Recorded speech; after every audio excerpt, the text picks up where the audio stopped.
Welcome, fellow incels. I got the Sword of Urlacher at the end of the last episode. Did you get far enough in the episode to know why I'm calling it that? Well, regardless, with this mighty sword in my possession, the tables have turned, you see. The tables have turned.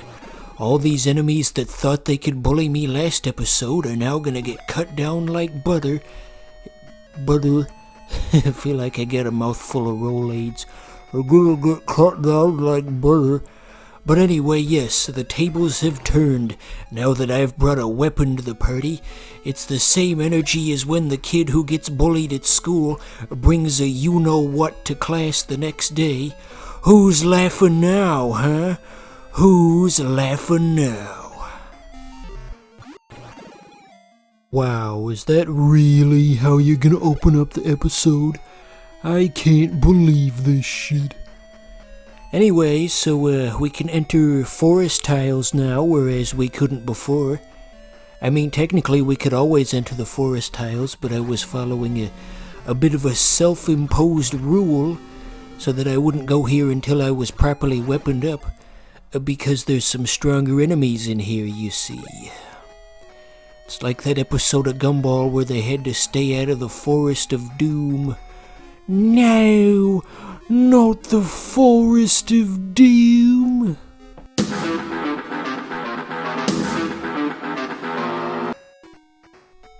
So this guy's deal is that he has a secretive thing that he does, but you have to pay him $200 to do it.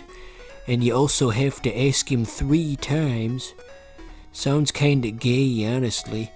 Whatever it is he's gonna do, it's very expensive, and he wants to make sure he doesn't do it to just anybody. What the hell kind of a game is this? Okay, 3rd time around. Okay, don't tell anyone where you got this, he says. And then he pulls his dick out. No. That's an Aaron Hansen joke. Ha ha ha, penis, Oakley dokley, so let's have a chat with the townspeople. Most of the time in RPGs, the side characters don't have anything valuable to say. I like shorts, they're comfy and easy to wear. But in this game they actually do give out hints occasionally. They'll tell you about the lore of this fascinating sci-fi world. Arguably the most important NPC was that first one we talked to, who mentioned a talking animal, because that's going to be our first party member, eventually. It's like that old Sonic comic where Knuckles is talking to Eggman and Eggman says, "Holy shit, a talking animal!" So that more or less wraps up everything we needed to do in that town. Quick and painless, and our next destination is in the next town over. No fast travel here, you gotta walk it. No such thing as fast travel on the humble Sega Master System. I'm assuming you, the viewer, probably don't know a whole lot about the Master System. Proceed. All red and triangular and marginally more powerful than the NES. They had a Master System in Regular Show. There's a reference I think you, the viewer, will know. I love Regular Show. My favorite character was Skips. Yeah, I accidentally talked to that guy twice because it positioned me weird and I walked into him when I didn't mean to. Not sure what that thing over there does.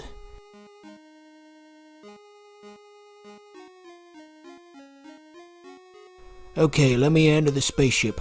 Whoops. Wrong button again. Fuck me. Do you have your passport? Don't be a fool. Okay, yeah, I guess he didn't buy it.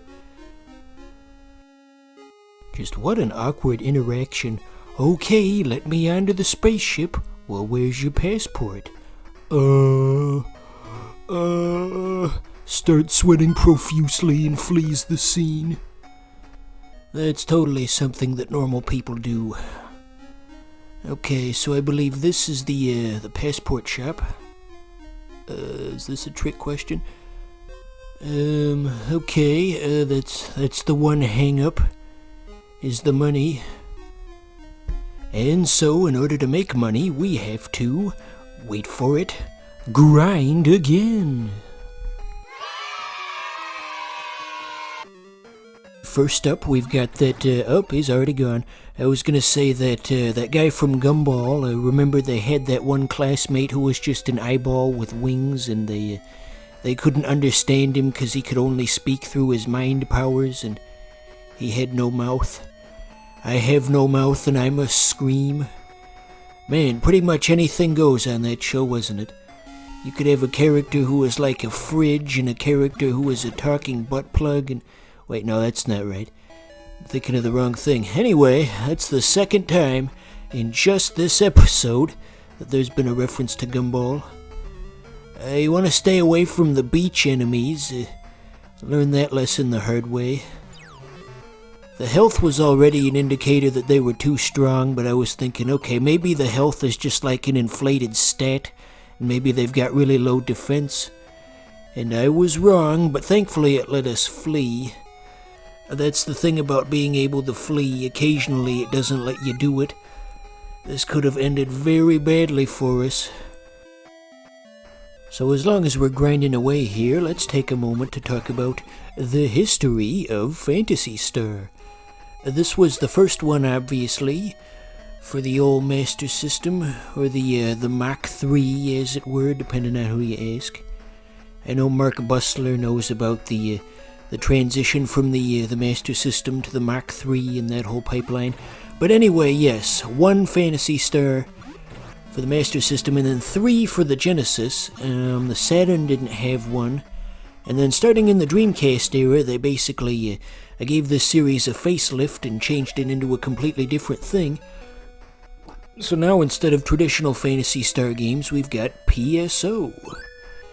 Let's see, PSO had that, the original PSO for the Dreamcast, and then there was the GameCube one, and then there was a new one for PC that just recently came out a year or two ago. Honestly, I don't know how that GameCube one would have worked. I mean, the O in PSO stands for online here, and obviously the GameCube had no such capabilities. Wonder how that worked. Okay, I'd say we've done enough grinding. Hand over the papers, lady. Pretend like I'm an Afghan refugee on the last day and I need to get to the last plane out of Kabul. This is the only chance before the Taliban gets me. Somebody out there should mod the Taliban into Phantasy Star 1. Just imagine that somehow the Taliban exist in this game that's supposed to take place 3,000 years in the future or whatever. But never mind that, we're going to outer space. Look at us go.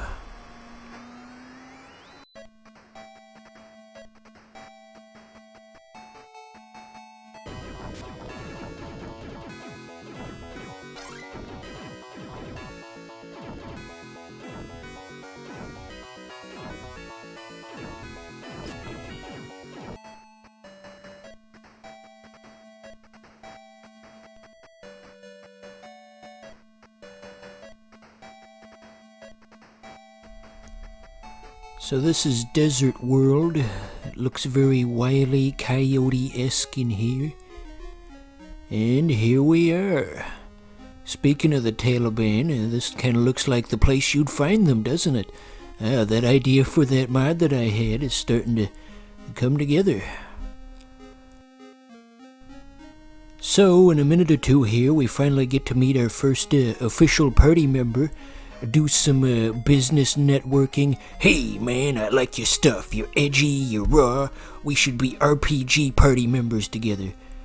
And then they hand you a deadly weapon.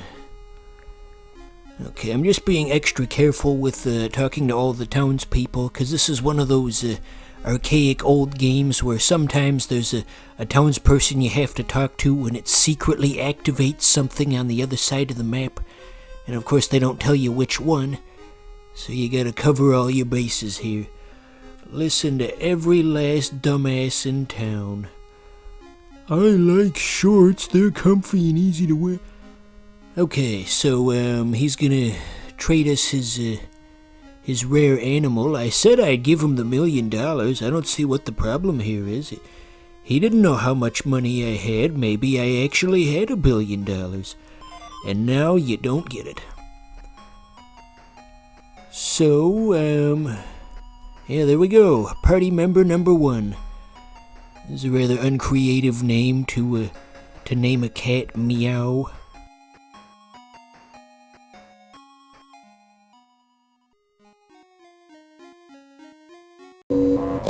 No!